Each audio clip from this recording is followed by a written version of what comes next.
I Corps. Below the DMZ in South Vietnam, 1967. The year began as it would end, with fierce fighting.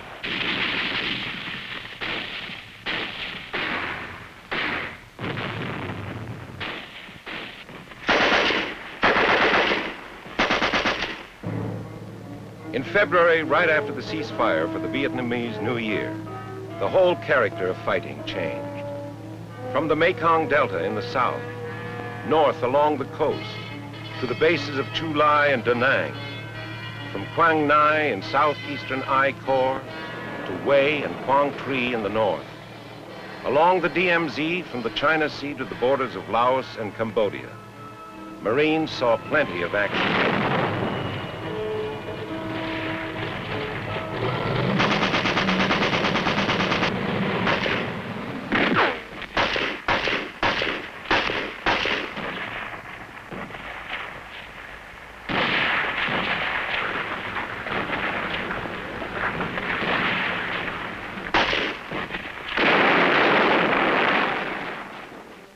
There were large-scale pitched battles, reminiscent of the Korean War. The taking and holding of strategic ground like Hills 861, 881. For the men who took and held them, it was rough. Just how rough it was is best described by PFC Henniger. Well, we were moving up on line towards the top of the hill, and they started dropping mortars in on us. I saw one hit in front of me, and I went flying through the air, and that was it.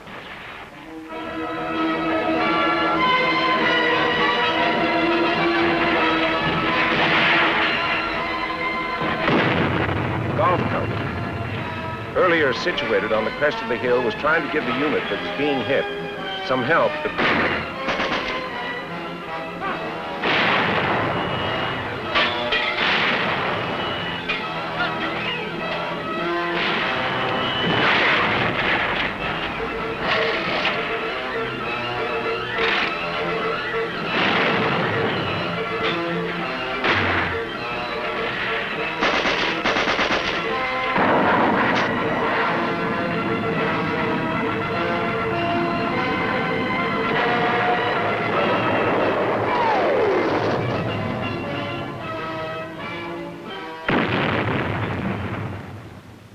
Another Marine, Sergeant David Coleman, had this to say. The NVA that were on the hill that day was just as well trained as we were, and they weren't going to run for nothing.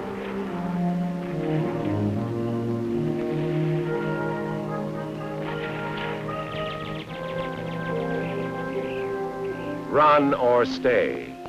They could not hold their positions against the determined Marines.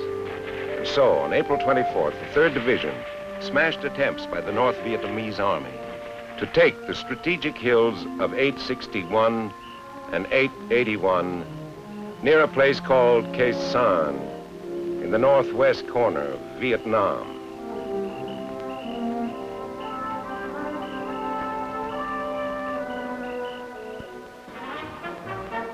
On May 31st, 1967, the Marines in Vietnam said a temporary goodbye to a good friend. General Lewis Walt was relieved, and General Cushman assumed command of I Corps. Remember, General Walt reminded his troops. There is more in this war than fighting and killing. We are here not only to destroy the enemy, but to help rebuild that which he has destroyed. 1967 also saw the continued movement of Marine jet squadrons from the United States to the combat zone of Vietnam in their own aircraft. This transpac of jet squadrons was more than a demonstration of the flexibility of the Marine Air Arm. Now, only hours from El Toro Marine Air Station near Los Angeles, these planes are also only hours from bases at Chu Lai or Da Nang.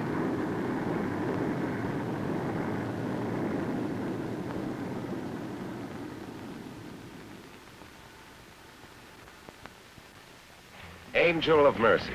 and tireless workers. The helicopter continued to prove its worth in Vietnam. Because of these birds, operations deemed impossible a few years ago were carried out with comparative ease, and more Marines were able to come out of these operations alive. The CH-53 came into its own as a real weightlifter, retrieving enough downed choppers to re-outfit 2 Marine squadrons.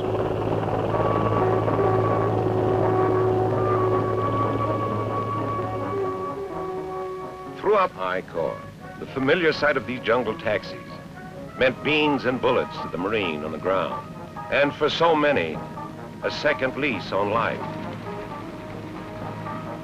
Throughout the spring and summer along the DMZ, Khe Sanh, Dong Ha, Gio Linh, and other outposts were repeatedly attacked by major units of the North Vietnamese Army.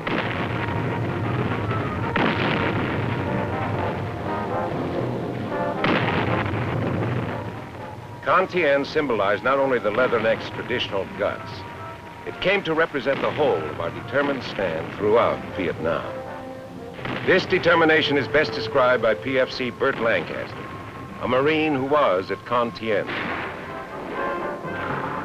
Well, we're here, and everybody wants to get back home. And you don't like seeing your friends hurt, killed.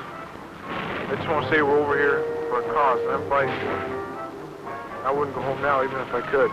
And that's the truth. I just believe in what we're fighting for. I wouldn't have it any other way by being somewhere else.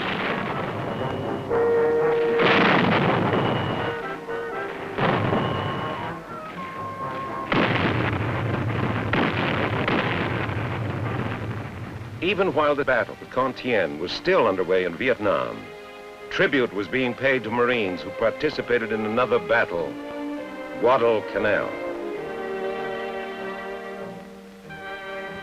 The 25th anniversary of this historic event occurred in August, and among those paying tribute was Sergeant Major Vuza, a fearless islander who saved the lives of many Marines. There were other Marine Corps operations in Vietnam during 1967, starting with Operation Deckhouse in the Mekong Delta to the Prairie Operation along the DMZ. A list too long to be recited.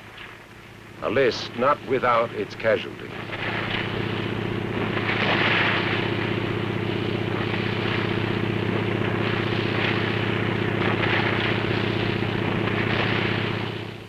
Among those killed in action in Vietnam was General Bruno Hochmuth, the first general to be killed in combat in Marine Corps history. From March 19th to November 4th, General Hochmuth served as commanding general, 3rd Marine Division, and was killed when the helicopter in which he was riding crashed.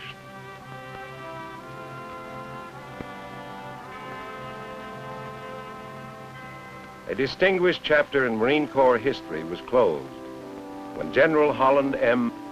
Howlin' Mad Smith died in San Diego on January 12th.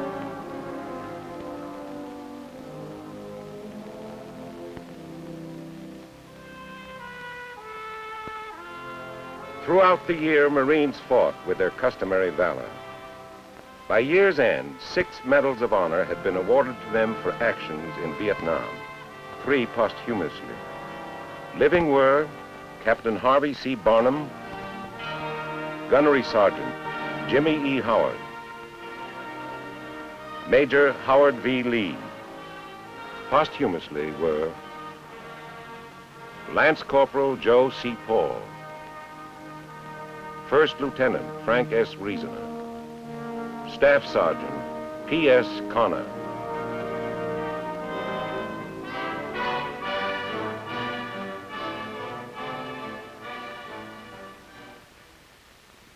At home, there were other significant activities. Marine training increased in tempo and became more oriented toward the conflict in Vietnam.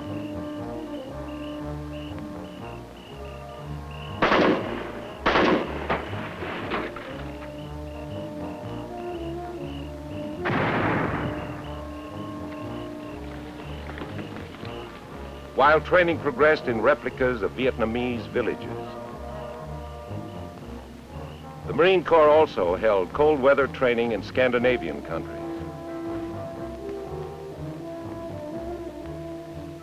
Elsewhere around the world, Marines continue to meet our national commitments despite the demands of combat in Vietnam.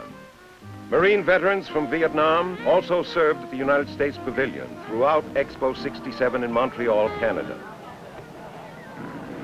President Johnson underscored the importance of the Marine Corps' role today.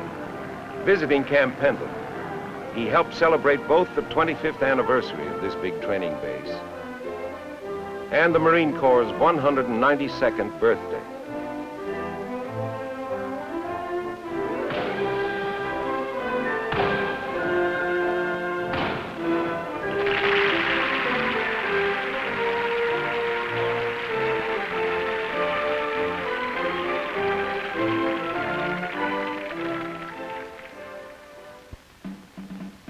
The President also turned out to review an evening parade at the Marine Barrack in Washington later in the year.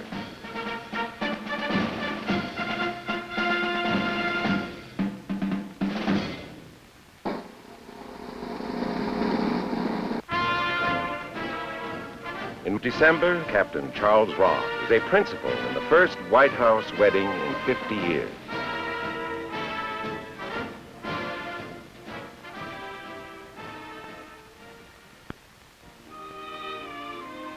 Also married in 1967 was Corporal Henry Miller, severely wounded in Vietnam, but typical of those Marines returning to civilian life.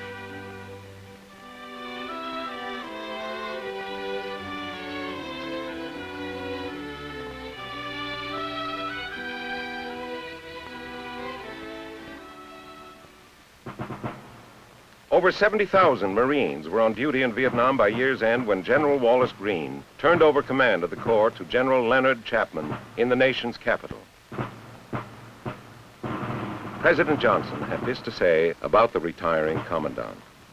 Under General Greene's inspiring guidance and dynamic leadership, the Marine Corps reached a high level of readiness and managerial efficiency during a period of worldwide tensions, conflicts, and challenges to the national security of the United States. The United States Marine Corps, in the 192nd year of its history, continued to carry out its mission.